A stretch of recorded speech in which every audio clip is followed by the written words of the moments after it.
जय श्री राधे।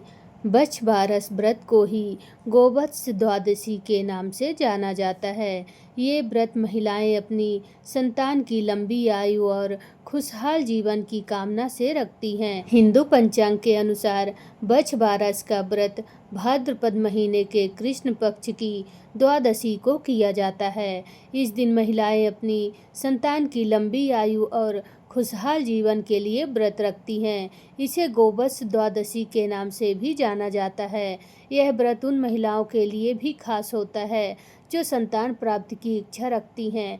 गोवत्स द्वादशी या बछ बारस के दिन गाय और बछड़े की पूजा की जाती है, साथ ही बछ बारस की कहानी सुनी जाती है। तो आइए बछ बारस व्रत कथा का श्रवण करते हैं। एक साहूकार था जिसके 7 बेटे थे।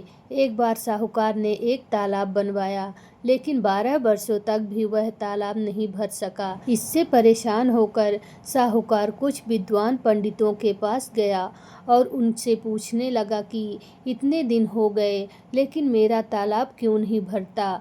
तब पंडितों ने कहा कि तुम्हें तुम्हारे बड़े बेटे या बड़े पोते की बलि देनी होगी, तब ही यह तालाब भर पाएगा। साहूकार ने पंडित की बात मानकर अपनी बड़ी बहू को पीहर भेज दिया। साहूकार की बड़ी बहू हमेशा बछ बारस का व्रत करती थी।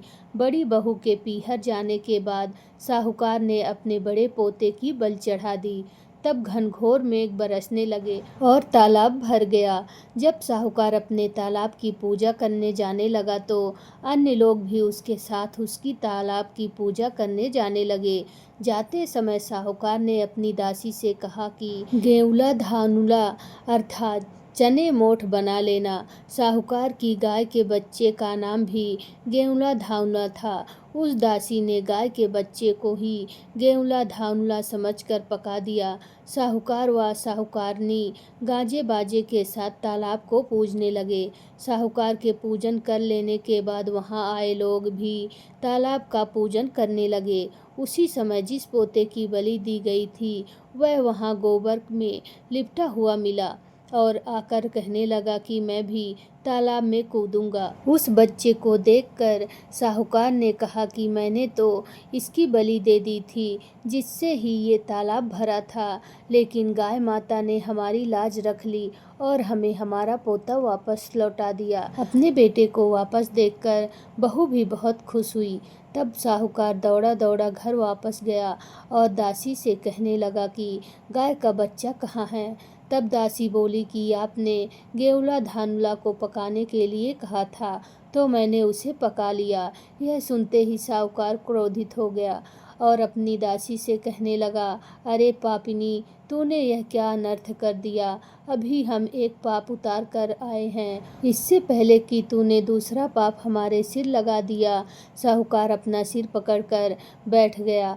साहूकार और साहूकारनी सोचने लगे कि अब गाय आएगी तो उसको क्या जवाब देंगे। साहूकार ने एक हांडी में गाय के बच्चे को डालकर खड्डे में दबा दिया। जब शाम को जंगल से गाय वापस घर आई तो अपने बच्चे को ना पाकर चिल्लाने लगी और खड्डे में दबी हुई हांडिया को देखने लगी।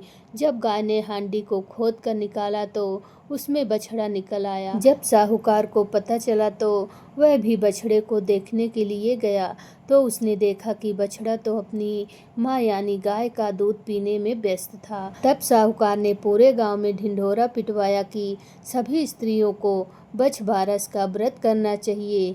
हे बछ बारस माता, जैसे साहूकार की बहू को दिया वैसे ही हम सबको देना। बछ बारस माता की जय हो।